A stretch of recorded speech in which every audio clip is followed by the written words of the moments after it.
watching Mallrats, a Star Wars podcast. Thank you for listening. All right, welcome back to the Mallrats podcast. We are continuing with our Kenobi, not really breakdown, but discussion, analysis, etc. Part 2 of 6. So after we're done recording this, we're a third of the way through already. Can't believe it. I know. We're still learning so much, and we're surprised quite a bit by little things that happen in this particular episode. I remember you mentioning that right after it got done, you were pretty pleased with this as an overall episode. I was. Talk about that a bit. I was going into it with no expectations of what it could be, but it turned out really well. There was a very good cameo, which played a good role. The environment was really nice. God, wasn't that just beautiful? Did they use the volume for that? That's a great question. Something I thought about, and we can come back to your question in a bit, and I wrote a note down in here. This is in the same era of Rebels, correct? Yes. This is also the same era leading into the Death Star plans in about 9 years. So this is Cassian Andor potential time. And Andor is filmed, his whole thing's been filmed already and was filming during this time as well. I wonder if there could be a cameo or crossover at some point where Cassian shows up, because it's in this exact era that he's functioning. Do you know what I mean? But, and I do know that a majority of Cassian was not on the volume. This is why I brought it up. They shot it in London. The volume is being used in, on the West Coast. Over in and the volume, again, for those that might have skipped stuff when we talk about it a lot, but not necessarily every episode. It's literally a large room with LED lights all the way around it, it's like a dome, and then on the ceiling, and they can change the color and light and scenery, and you can put anything up there and manipulate it, and then through wherever you shoot with the camera, it is like the perspective of a person actually standing there and looking. There's a great, it's called Gallery. It's on Disney Plus, Star Wars, and it's called Gallery, and there's some behind the scenes in the first season of Mando where they show it, and it's wonderful and fantastic. So, do I think that they shot it? Man, I don't know, because it was so tall.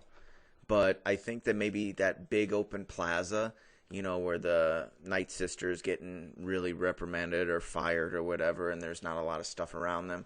I could see that being, more of a volume when there's not much around. Night Sisters? What'd I say? Night Sisters. It's not Night Sisters. Inquisitors. Sorry. Thank you. It's okay. See, this is why I need... Yeah, we're good. We're good like that. And don't worry, I will correct every single syllable that you utter that's incorrect. Just so we have payback. Never wrong.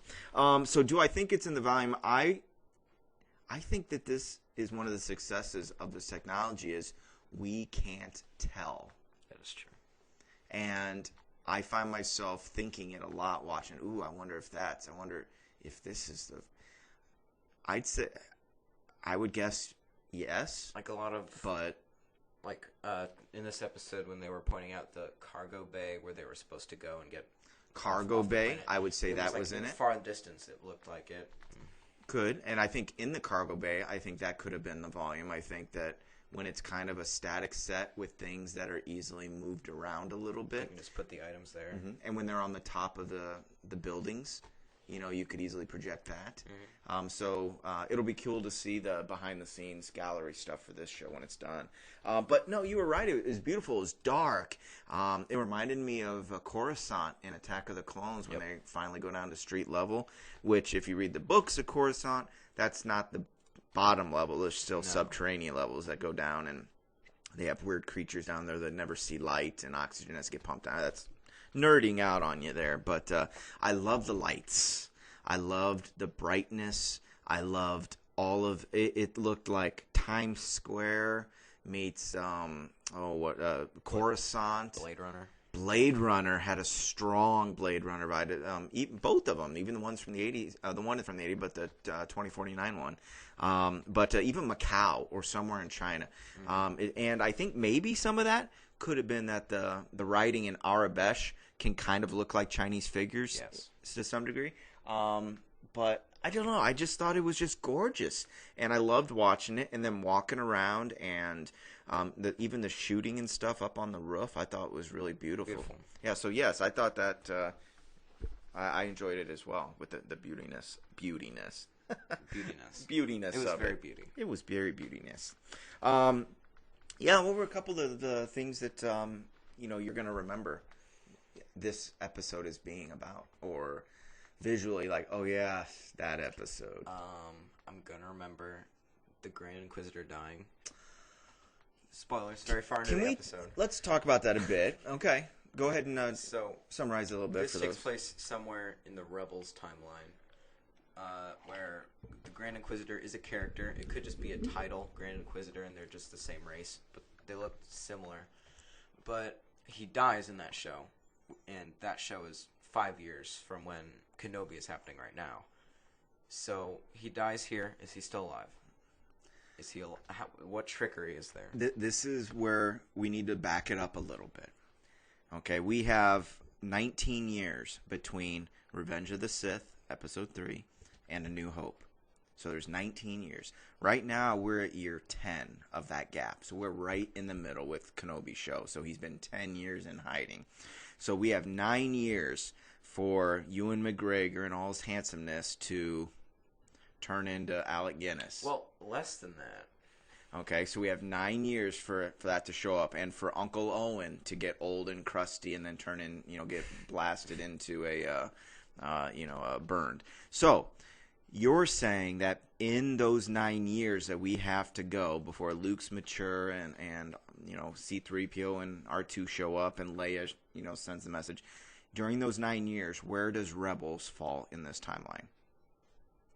You said we were talking, wasn't it 5 years? Yes, 5 years. Okay. Mm-hmm. So 5 years. So we cut that 9 years until New Hope. So at that point, where Nolan's saying is that the Grand Inquisitor is the Rebels cartoons, and you see the bringing up of the Rebel Alliance and all the heroes and stuff. That's where we were introduced to the Inquisitor. And the Inquisitor dies at the end of it. He does like a golem into lava, but he just falls from a huge height in a battle with, was it Kanan? Against a Jedi. Yeah. And he's gone. So what Nolan's saying, and I was confused as well, is 5 years in the future of what we just witnessed on Obi-Wan Kenobi. In 5 years, we already saw the dude die. So is this the same Grand Inquisitor? And I think this is where you were going with it, or is Grand Inquisitor just a title? And then you think of all of these not Night Sisters, I did it again. Help me. Brothers and sisters. Oh, so basic. Yeah. Come on. That's lazy writing. All the brothers and sisters, they're all numbered. So what does that mean? Are they ranked? Can you get elected? If somebody dies, do you move up and you get a new name? So if your fifth sister and fourth dies, do you all of a sudden move up? If there's a Grand Inquisitor who dies, does then number 2 sister become number 1 Grand Inquisitor? Well, like in the Fallen Order game, we see the 7th sister. I don't think it's like a rank thing. I think Is that the spider lady? No. Oh, okay, it's a different one. Well, they're both the 7th sister, which makes me wonder because they're different people. So I think you're right. I think it is a ranking thing, but we never see 2 clashing number 3s. Mm-hmm. And maybe they replace him with another Grand Inquisitor. Maybe he has a brother. In the Clone Wars cartoon, Darth Maul had a brother, Savage Opress, and he wanted him as an apprentice. Maybe they clone him. And here's the thing. Maybe how about a cameo for this? Maybe another Grand Inquisitor shows, he's from Utapau, and they're called Powans, P-A-U''A-N, like Powans. Not Camino. And so maybe they're going to bring another Powan up, and maybe it will be Jason Isaacs, who does the voice of the Grand Inquisitor in the cartoon, the one that we saw his death already foretold in 5 years. Or could this totally be just Jon Favreau and Dave Filoni and everybody else, the showrunners, wanting to just ignore the canon and surprise people? And, forget everything you saw in Rebels.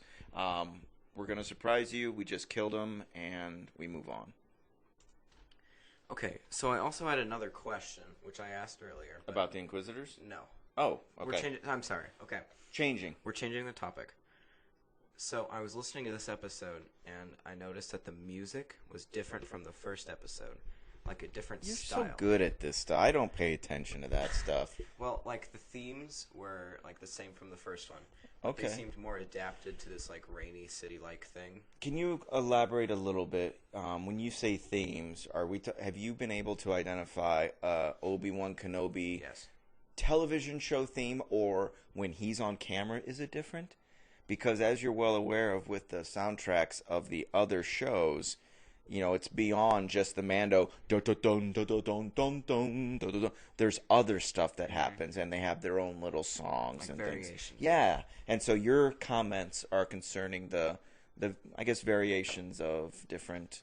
Are you saying the Dayu, which is the name of this planet? Yes. It had a different sound than Tatooine. Yes, like Okay. if we went from the normal Mando theme that you hear in the intro, and then to the planet with the krill farmers. I don't remember what that was called. In the Sanctuary episode, it sounded like more like native. Okay, sound, yes. like different. Just Yes. it sounded different from the first episode, but totally unrelated to what I just said. I want a ranking of the music of the 3 most recent shows, which is The Mandalorian, Season 1 or Season 2. Okay. Pick. Yeah. Or overall, and Yeah. then Book of Boba Fett, and now Kenobi. I guess Okay. we haven't had much time to steep Well, in Kenobi. here's my thing. We haven't. No, we've just watched the episodes a couple times. But I remember in one of the Boba Fett shows we were talking a bit about the music of Mando. Now I'm not as focused on. I don't have the soundtracks or anything, and have the opportunity to listen to these, like some people who might have bought them or streamed them or downloaded and burned them or whatever.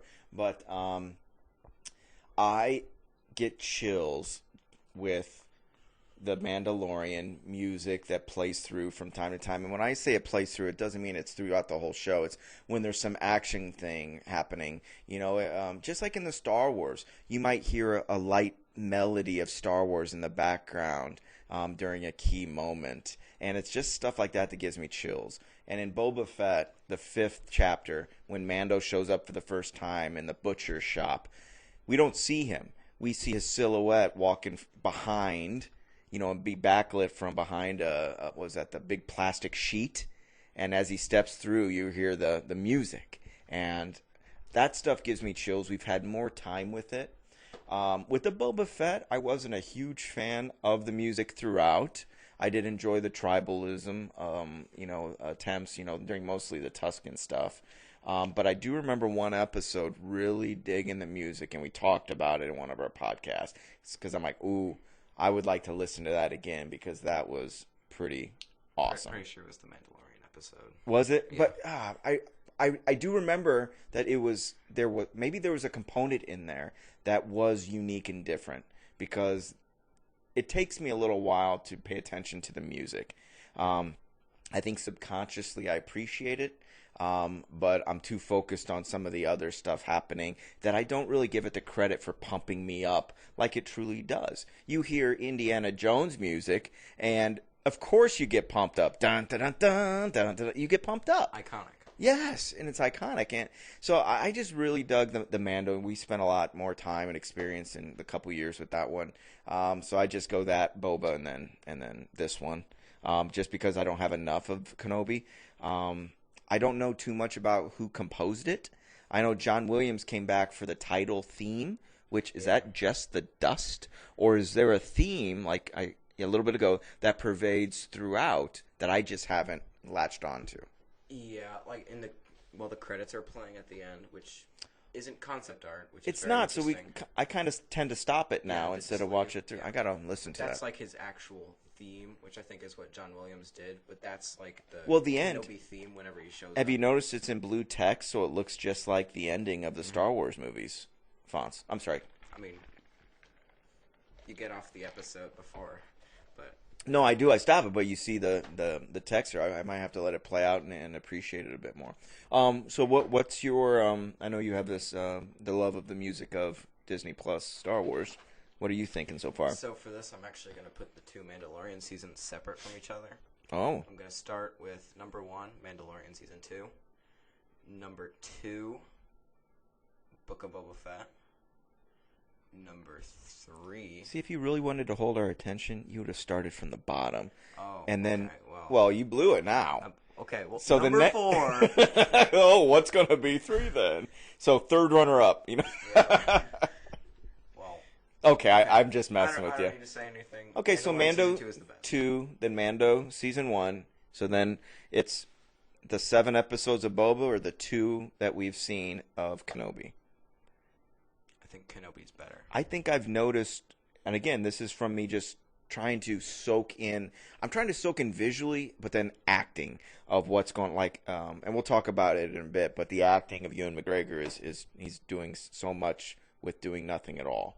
With the looks and the eyes and stuff. But I think I've noticed that as well in the very minimal viewings that we've had and exposure. And in the next few episodes, now that we've had this talk, I think I'll be more conscious of it. Like right at the end when we see Darth Vader, another big spoiler. It's like, and whoa! It's that playing music the was Imperial amazing. March. And then when he's saving Leia from falling, the Force theme. Can we just go to the end and just talk about the end? Okay. And then we can go back and the things. So I mean, you already mentioned the Grand Inquisitor. He's been reprimanding Reva every time we've seen him on screen. And, we found out a lot about the Inquisitors in that because for a while, I think it was last episode or podcast, I said, do they have the Force? I know they're not Sith, but this confirms it. And I couldn't remember, and it's probably not a good for a Star Wars fan like myself not to remember from the Rebels, but that'd been a few years ago. But they clearly have the Force. Just because you have a lightsaber doesn't mean you have the Force. Reva's flying everywhere. And she has her abilities. Mm-hmm. We see her, parkouring all over the rooftops and pulling with the cargo ease. Boxes. Yes, that Kenobi is hiding behind. And she's getting ready to reveal him. Obi-Wan's looking at his lightsaber, getting ready to turn it on, which dude hasn't held it in 10 years, let alone lit it. He would have probably, even though, and I think I mentioned it to you in private, that he's the greatest Jedi lightsaber duelist that we've seen in film. Not only did he take down Darth Maul, who was this crazy badass type guy, but we saw, he took down Anakin Skywalker, the Chosen One. Grievous. And he did that with a gun, but he did fight Grievous very well. So I mean, he is the best Jedi. No. Dueling. I mean, he has the biggest all-star kills. Are we talking about defeats? Canon or above I Star don't know. Wars? This is a whole different thing now. It didn't mean to go in this direction, but the point being, he played timid very well. He played weak very well and scared, and the confidence with Reva. Reva confirmed baddie. I didn't know which way she's going to go. She still has a big longing for him, and we find out why. Don't worry, I'm not going to kill you today. Lord Vader wants you. And I love this. I don't think the shot left him the rest of the scene. It might have jumped to her once as she was getting closer, but it focused on his eyes. And please go back and watch this. Just go to the end, watch the last 2 minutes of this episode, because the acting in his eyes of hearing Lord Vader, and you see him searching. How can that be? No way. No. He was alive, but he was on fire. He was dying. There's no way. And then, yes, Lord Vader, Anakin Skywalker is alive, and he wants you. I want to take you to him. And then it zooms into his face, and you just see his eyes and the pain. He's already had guilt. He's already had 10 years of guilt that I failed him. I failed the Jedi. We lost. I failed Anakin, and he's dead. His wife's dead. We've taken his children and put them on opposite sides of the galaxy, which all of a sudden they must be much closer because, he's a connection between them. And then we cut after a close-up of him. He finally speaks for the first time in forever. All he says is, Anakin. And then it cuts to Vader in his Bacta. His head looked he looked like if it was Dave Bautista in water. Not skinny little Anakin, you know what I mean, from 20 years ago. Bautista in Dune. But, and it did start to resemble more of the scar tissue damage that Return of the Jedi, when Vader dies and Luke takes the mask off in the second Death Star, the actor Sebastian Shaw, that's starting to look like the injuries. It didn't look like it after Mustafar, but it was still fresh and raw and everything. Now we've had 10 years, but his eyes are open, and he looks straight up like Frankenstein monster. You know what I mean? Frankenstein's monster. Just soulless eyes looking out. And so next episode, and those listening to this, more than likely you've already watched it, so some of this probably sounds stupid, but we're going to get some Vader. And I'm very excited, because my question is, if we have Darth Vader on camera, and if we have Darth Vader talking, who is it? Who are we going to hear? I think it's Hayden Christensen. How? How can it be Hayden Christensen? I think it's. If he has the mask off, it can be Hayden Christensen. But if he's wearing his respirator, give him a voice filter. It's got to be James Earl Jones. It's got to be, right? I think it's going to be. But it was in the cartoons. They brought him back for the animated from time to time. Hayden Christensen brought him back for Rogue One. Isn't he in the credits as Darth Vader? Yeah. And where's James Earl Jones is always voice of Darth Vader. Hayden's always the person in the body, other than stunts and stand-ins and stuff. But we've got to hear. I've already put out 2 cameos that I like to see coming up. I think it's just got to be there. But I know he's getting older, and I don't know what he's doing, and I just don't know. So that's the last shot. We see the little girl Leia get on a cargo ship with Ben. They take off.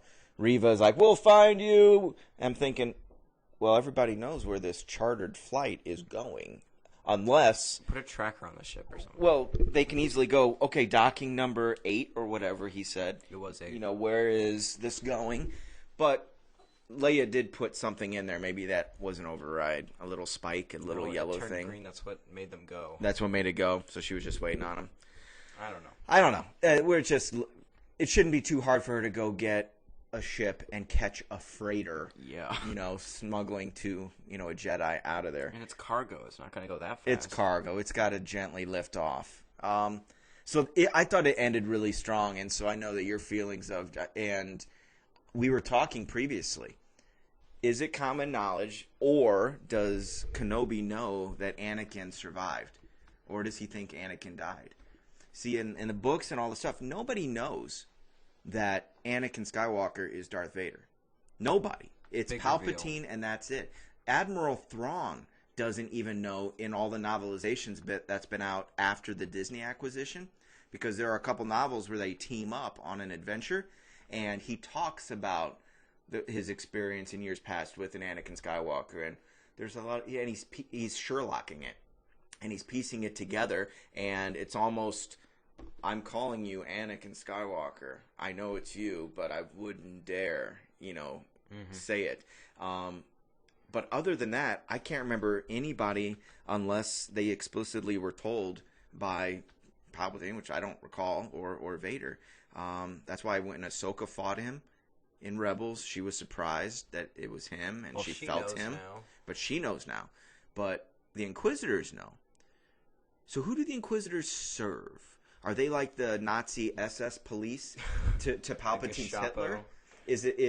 Are they the SS to the secret police to Vader? I was actually wondering this because they wouldn't call him Anakin. Their rule goes over the military, because they had they shut down the whole actual transportation system, and you need identification, which wasn't already happening.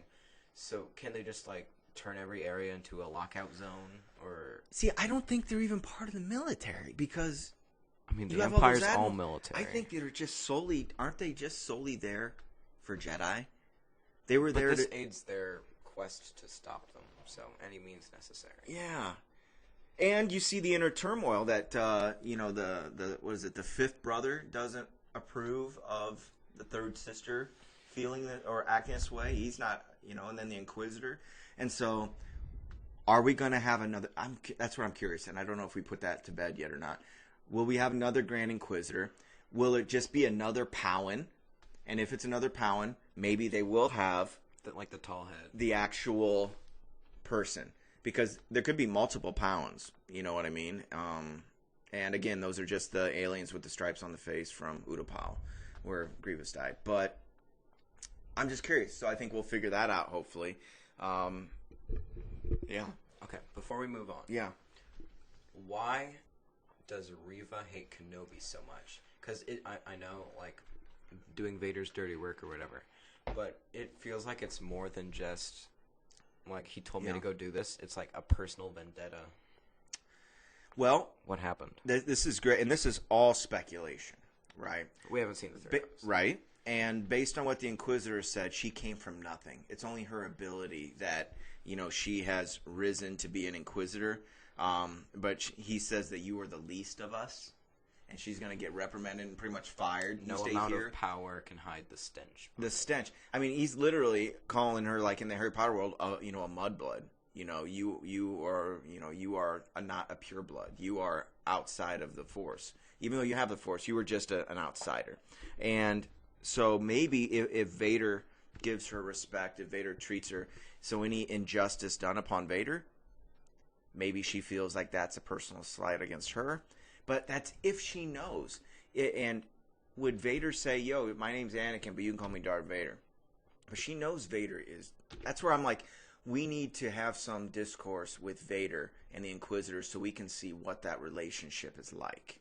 Does that make sense? Yeah. Then we can hypothesize about how it's come to be. I still think it's going to come down to some misunderstanding where the Jedi failed to protect my family and the Separatists took over and blew us up. I hope it's not. And then she was actually lied to about it. And just like they liked Vader Redemption, just like somehow miraculously they made Ben Solo, Kylo, redeemed him in like less than an hour. You know what I mean? It didn't seem like he was really fading too much or fighting with it. He talks in the early movies, I feel the pull of the light side. You know, it's not I feel the pull of the dark side. He feels the good trying to win out. But, yeah, I don't know. I don't know if Reva's going to be redeemed. We need to learn more about what really drives them. And her hatred, where's that from? We were hinting about it last episode. We still don't know, other than she's pretty much speaking for Vader. And none of the other Inquisitors wanted that. They weren't too keen on Kenobi. It was a waste of time. The Grand Inquisitor is just like, I'm going to get him because you're going to fail. And so we got to do it. Mm-hmm. Maybe she sees it as a promotion opportunity. Well, she's out of the Super Friends gang of Inquisitors now because she was kicked out before he died. But no, well, she'd have to kill the other Inquisitors if she was gonna like take over. Maybe. Who witnessed the Inquisitor's death? Well, no one. Yeah, but they already know that she was gonna be kicked out of, like, because they were like, you've been replaced or whatever. Here's what I predict. I predict she's gonna be in. I predict that she says Kenobi killed him because he was killed by a lightsaber. And it's not like you can match up a pistol, gun, shot, powder, residue on a hand. Maybe you can link up the ozone, or, you know, from the lightsaber. But I think that that's the thing that we had him trapped. He fought Kenobi. Kenobi killed him before he was able to escape.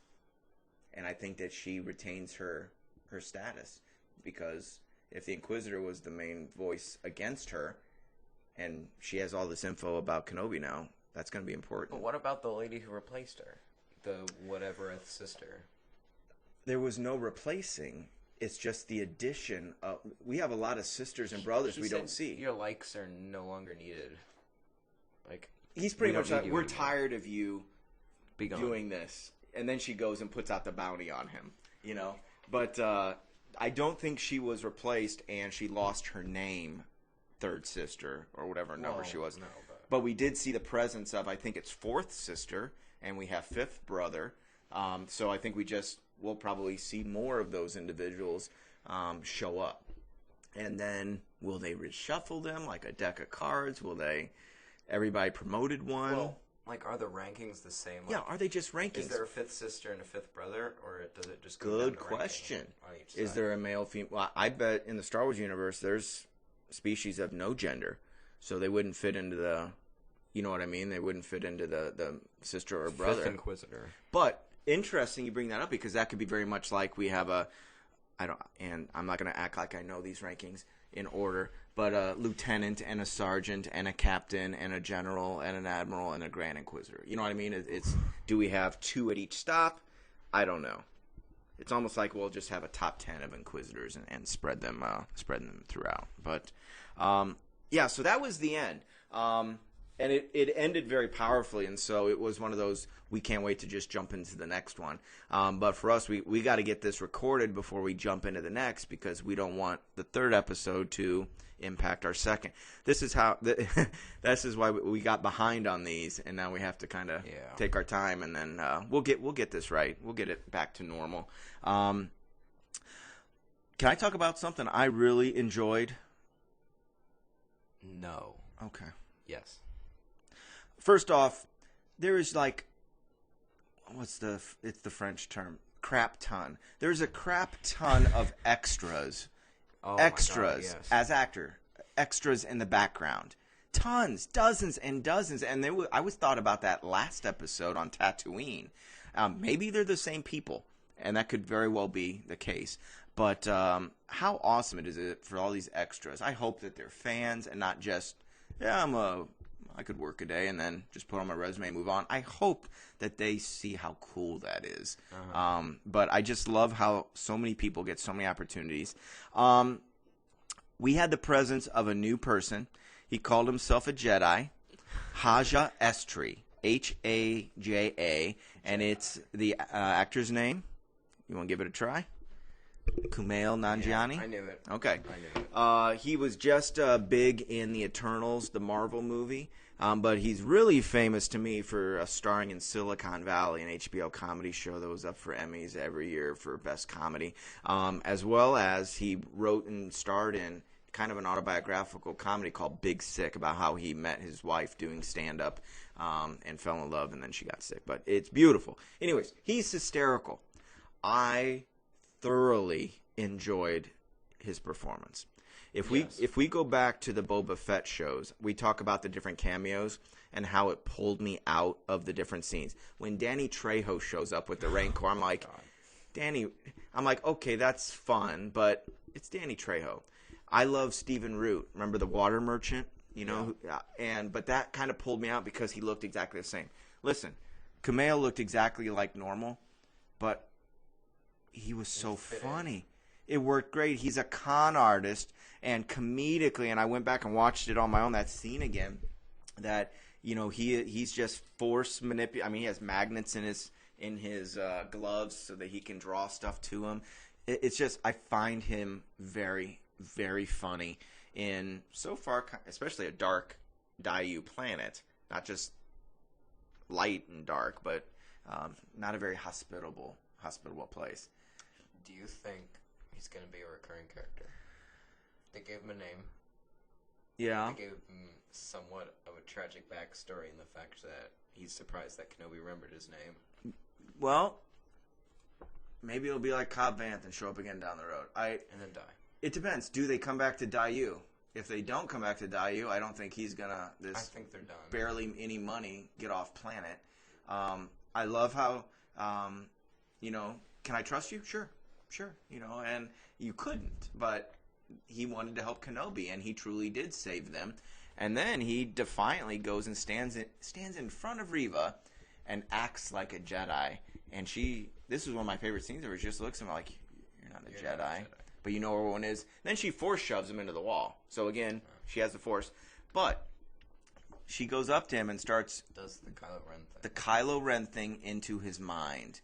And it doesn't look like it's as hard for her. Do you know what I mean? I don't think it was hard for him. I think he was just getting frustrated. Because he was getting resistance from Poe. Well, he didn't get any resistance from Poe, but it was Rey fought back. But I don't think we saw it long enough to see whether or not. No, she was just kind of, I'm looking in your brain. Okay, cool. Yeah, because Haja S1e2, if we stuck around, maybe he would yell like Poe did, but I think Poe was really fighting but losing the battle. Anyway, I just really had a blast with him. I thought when he was being so over dramatic and so serious, I found him so comedic that he was a fun moment. Tapping the table to get them to pay. Yeah, just like, you know, I need a little bit of money, you know, thank you for coming, tap, tap, tap, a little bit more, here's money. Oh, you don't have to do that, you know, just, he's a shyster. I liked him. what about the he's there looking for Leia? Talk a little bit about the trap. Did you find anything interesting about that scene? The trap setup where it's more towards the beginning weird. Now. Because he's going into like, I think we see later there's a sign and it's like a bar or something, and there's this underground lair and it's like a drug den or something. I don't really know what. Yes, he's out there in this open area and he sees a guy come out in like a chemical suit with the breath mask. It's almost like then he saw the dude get on the phone, like he was taking a smoke break or a cell phone break. I don't even know. It was like he opened the door and then he snuck in. It was right. It was kind of a weird situation. Yeah, you told me that it reminded you of a show, like in the moment with all of the beakers, all of the colored powders and drugs. Did I say Breaking Bad? Breaking Bad. It looked like they were doing a meth cook. In their underground, because everybody had their chemical, masks and breath masks and their scrubs or whatever body suits. It very much had a Breaking Bad. I thought it was again beautiful aesthetically. All of the different colors and lights. Like fluorescent lighting, even down in the basement, like outside, bright neon. I'm just here. Okay, folks. When the prequels came out, people crapped on them. A lot of them said that a lot of different things, but a lot of them said that the special effect looked too CGI because they know from all the behind the scenes stuff that it's pretty much everything was green screened, right? And so it's just everybody acting. You're a glorified weatherman who's in a lightsaber duel with something you can't see, whatever. But some of as time has passed, people appreciate a little bit more for some of the things that have been shown, and Dave Filoni has embraced them and put them in things. But I always thought that Ewan McGregor came out really positively out of those for his acting. And right off the bat, last episode, and I don't think we talked about it too much, but I've talked about it before with Mando, that mainly it's just a camera zooming in. But there's some acting happening. The first actors in ancient Greece, etc., they wore masks, and so you couldn't really see their faces. But head turns here or there, different angles, you can convey so much. And so Mando does, but Boba even had a lot of moments without a mask in his. And now Kenobi, just his eyes, and he is in such a tight close-up so much when he's being challenged to... Old Ben would say something. Old Ben would do something right now. And you see him die a little bit inside because he has to take it again. Mm-hmm. And those moments are just so powerful. I just love those. And so I think he's doing a wonderful job. And I hope that the people who maybe didn't like the prequel so much, maybe you will fall in love with the portrayal of Ewan McGregor here and go back and have a different appreciation for it. I don't know. I'm not pleading for people to go back and love them. But you should love the prequel. Well, there are some of my favorite moments, are from there. But no, so I think he's great. I think the kids casting in this show is phenomenal. Leia, again, a really ballsy young lady. He goes, "You don't talk like a 10-year-old." Thank you. And she attacks him the moment he walks in. I thought of this. He's not, of course, not going to say, "I'm Obi-Wan Kenobi." Yeah. Nobody knows that until the bounty gets put on him. So he's Ben. Because Leia could never meet Obi-Wan Kenobi. She could never meet him because in A New Hope, the first time we see her before she gets captured, but the hollow transmission, "Help me, Obi-Wan Kenobi, you're my only hope." She's putting out this message. It's to Kenobi. It's General Kenobi. You fought with my father in the Clone Wars. We need you. We need your help. If she had met Ben Kenobi, Obi-Wan Kenobi, she wouldn't have had to say, you fought with my father, I don't know who you are. But Ben, she doesn't know who Ben is. Okay, I found some plot holes. I'm sorry. This All is right. a different direction, I'm sorry. Oh, so it had nothing to do with what I was just talking about. To do with what you're saying. Were you even listening to what I was saying? Yes and no. Oh, my Lord. I was kind of waiting. You kind of dragged on. So you were just staring at my mouth, waiting for me to stop so you could jump in. No and yes. No and yes. Okay, I'm so curious where we're jumping off to. Okay. So in the first episode, I thought it was kind of weird, and even now, he's in the same Jedi-looking robes. Yes. Nobody's called him on it. Yes. It looks like he's a Jedi. Was he wearing the Jedi? Yes. Was he doing the Jedi robes when he was on the meat train? And that sounds so dirty. I'm so sorry. The bone train. The train to harvest the meat. I don't think he looks like a Jedi there. I think he looks like a desert dweller. Right at the end, his travel Yes. robes. The moment he starts traveling, it seems like all I do is put the hood up. At Dayu, I put the hood up, and I'm walking around looking for people. But everybody think the Jedi been dead for 10 years. He doesn't have a bounty on him yet. They're not going to look at him and think Jedi. They just think hooded. Well, but like in Firefly. Okay. The brown coats? Yes. He's in the bar in one of the episodes, and they're like, oh, and he's talking smack about the war. Alliance and the war, and he's like, you look like a brown coat or whatever, like their name was, and it's like, it's a different time period, but it's the same thing. They look the same. I completely hear what you're saying. Okay. I think on Tatooine, you have more freedom to get away from hiding from the sun, the wind, the sand, etc. So I think you can get away with it. Blowing sand, it's that type of thing. But on Dayu, I think, he was tracking a ship, and the porter or the dude on the street was like, people come here and not to get tracked. People's secrets stay hidden. So people want to hide. So while he looks like, dude, you're walking around like a Jedi. These other people don't know Jedi. We do because we see them. We know those stories. But, Anakin had never seen a Jedi. He thought they were myths, right? Little Anakin, when he first met him. They thought they were fables and stories. So I don't know if they're going to jump right out to that and see him, but it would make sense. Was that all for that? One more. Okay. So when Ben, Obi-Wan, whatever, rescues Leia, she's like, oh, okay, you're my rescuer, but where's the army? But you said multiple times that they're peaceful. They don't have any weapons, so they don't have an army. I would agree. So why would the army go and rescue? Didn't she kind of bluff talking to, and I'm going to call him Flea from Red Hot Chili Peppers, at the end of the first episode, but he has a name. He has a name that showed up in the subtitles. It's Vect, Vect, Nokru, Nokru. So Vect Nokru was the lead kidnapper. I'm going to call him Flea. Okay. I'm sorry, all right, it's Flea. Star Wars. So, but she was like, my parents are asking me, my dad, he'll send an army, he'll send people.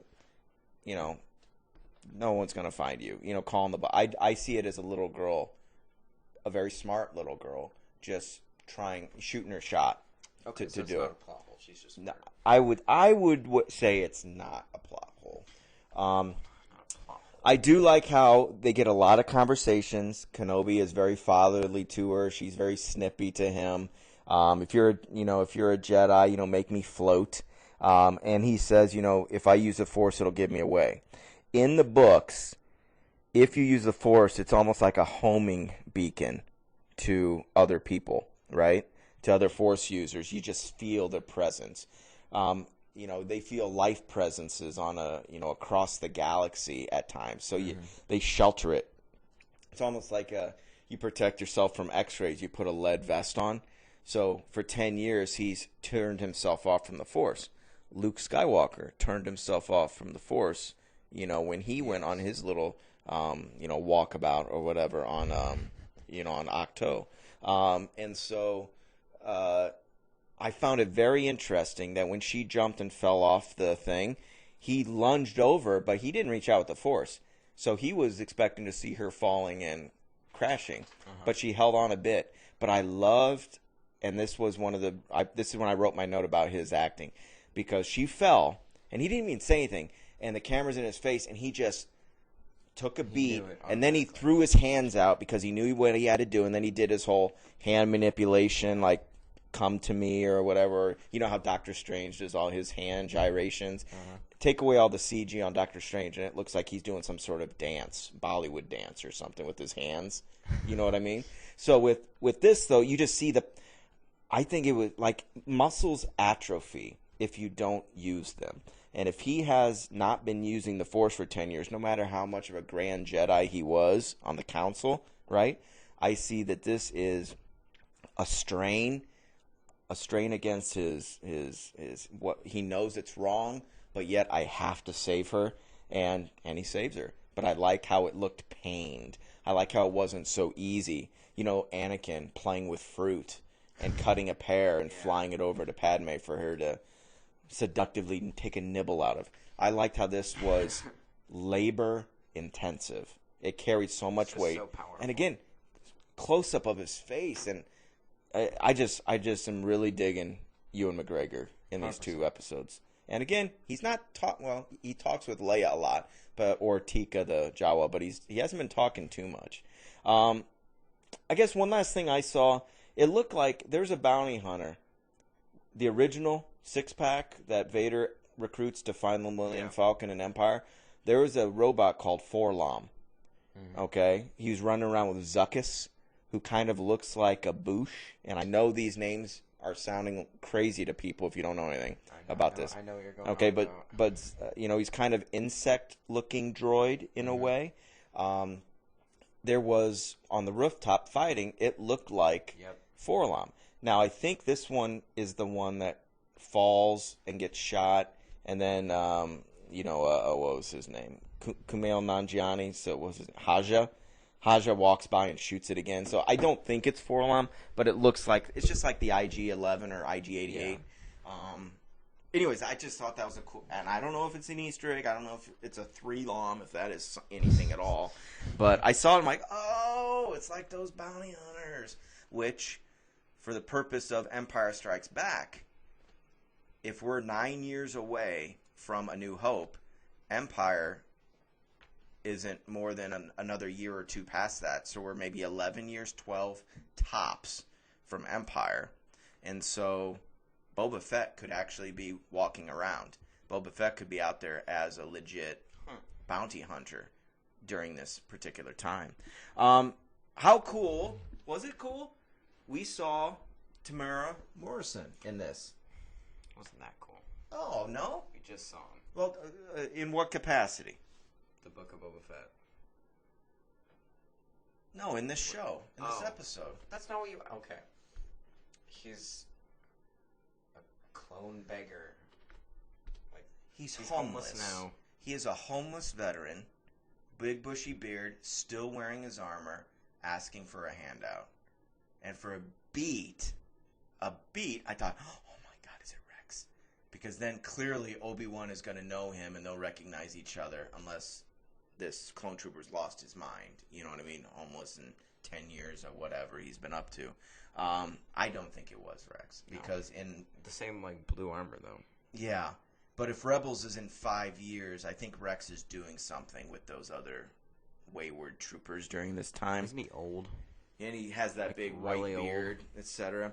But I did like this just because of any big city, you see a lot of homeless people. But even in driving down the street of your city and you're at a stoplight or coming off a highway or an intersection, you see a sign that says homeless veterans. And I don't know if they're making a societal comment here or not, but a lot of the veterans come back, whether they are completely healthy or have PTSD, and they struggle. They don't have services to help them. They come back and their lives are uprooted. Maybe their girlfriend or wife, they got a divorce and they didn't go to have an education, and now that they can, maybe they struggle and then they're washed out. And life isn't always easy. And I just saw in a galaxy far, far away, I saw a snapshot of what we actually see driving down the street every single day. And that was sad to me. But it was also really cool because you saw Obi-Wan, again, think back to all of those stories and things that happened with these troopers. The last time he was around troopers, they were shooting at him. Is this guy gonna recognize me? Do you know what I mean? Yeah. Because if Order 66, did they ever turn off that switch? No. There are clones who were able to find it and take it out, the implant. But if there were clones just having a drink at a bar and somebody says, yo, I'm in a Jedi, Order 66, you must die, would they revert back to that? Does it ever get switched off? They're like the Inquisitors, but not. The Inquisitors, but not. Like Inquisitors light. light. I could see that. Good. So yeah, a lot of neat things. Again, environment we enjoyed. I enjoyed Kumail Nanjiani very, very much. And Vader there again, Leia there. A lot of fun, a lot of enjoyment, and I'm very excited to go to see what happens on 3. Yeah. They said, what planet are we heading to? Started with an M. Maybe it doesn't even matter. We might not even end up there. If they're smart, they're going to take advantage of the autopilot or whatever and take off. It's going to a place called Marpuza. So I haven't heard of Dayu or Marpuza, so that's fine. Make new stuff up. Where do you think this next episode goes?